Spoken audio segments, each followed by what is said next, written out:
so welcome to my YouTube channel. For today's video, I am going to show you what's inside of my bag. So, let's go!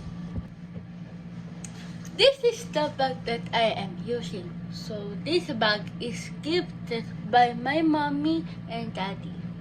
So, let's get started. First of all, is inside my bag is just a few things.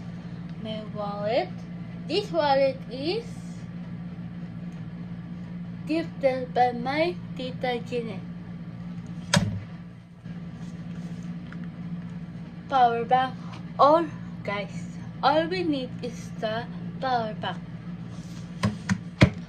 And lastly, my earphone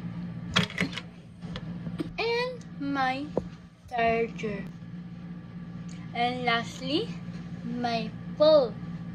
Thank you for watching this video, and I hope you guys like it. Please subscribe to my YouTube channel. See you guys on my next video. Bye guys.